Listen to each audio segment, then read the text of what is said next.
guy's jacket, let's load up, grab a vest, and let's get on the bus.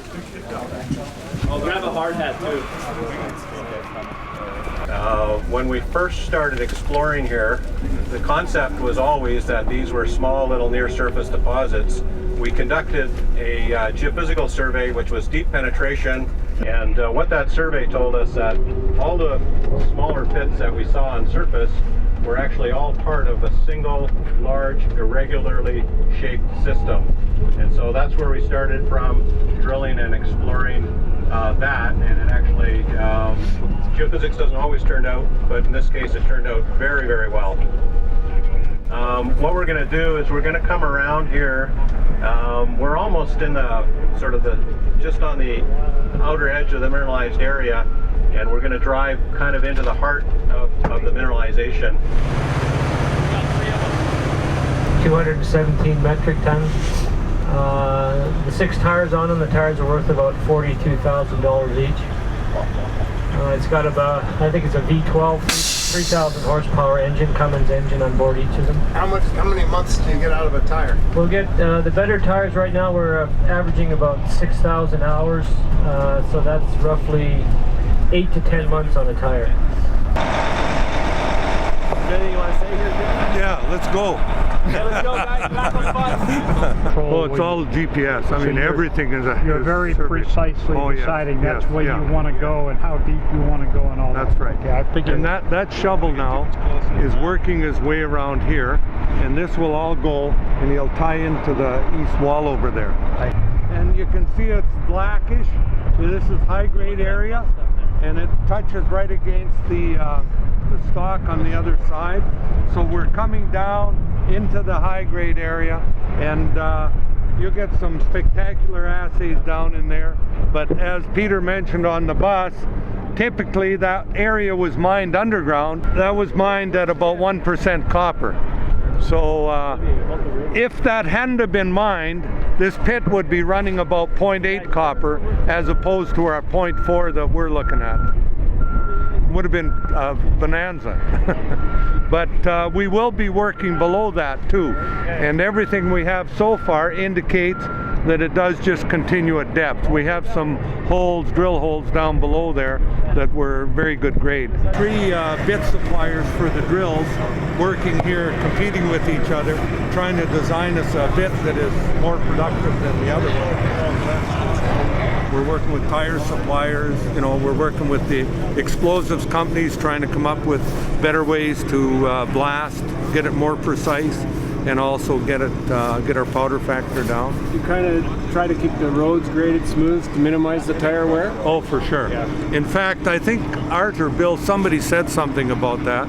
What happened to us, say 6 months ago, our tire costs were high. I think Bill mentioned our tire life now is up around 6,000-7,000 hours, and it was down as low as 2,500, 3,000. And our cost for tires was high, tire supply is tight, and our maintenance costs on the roads was low. So we've gone to crush rock on the roads, a lot more work into the roads, and our tire life has come up, and our tire costs have come down, and our road maintenance costs have balanced out. So, but it's a continuous process. Could be. The crusher here, the trucks just back up, dump right in. You can see a big hydraulic, I was going to call it a pecker, but it's a rock breaker. And you can see on the end of it, it's a great one. It's good size. Any rock, 6-7 foot in diameter, whatever, it'll take a couple of bangs at it and break it right up.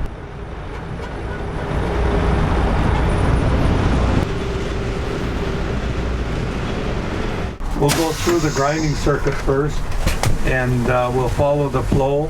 But the big mill on your right will be the SAG mill, and that is taking the material down to approximately 1/2 inch size, and then from the 1/2 inch size it goes to our 2 ball mills.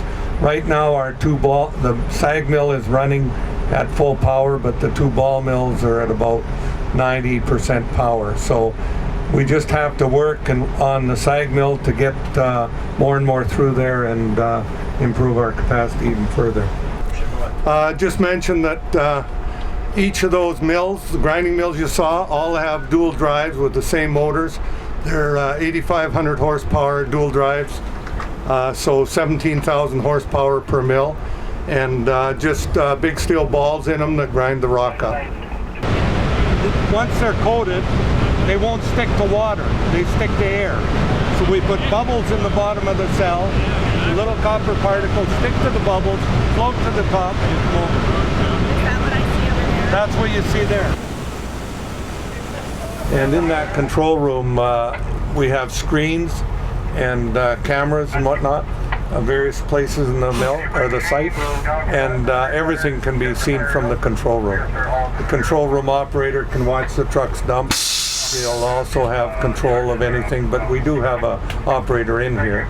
But he has control of all the conveyors and everything throughout the site, the water system, even the water system on the other side of the river near Princeton there. It's ground again to about the consistency of salt, goes to the flotation circuit, takes the first cut off it, and that goes to a regrind, and then that's finished in those column cells, and then into the tank for settling to about 60% solids, up to the filters, and we drop it down to about 28 or about 8% moisture, and then it's ready for trucking and shipping. The concentrate is dirty in the sense that it's very fine, ground up chalcopyrite. If anyone wants to touch this magic stuff, they're welcome. It's extremely dirty. Once you step, you're amazing to see the machine. Yeah.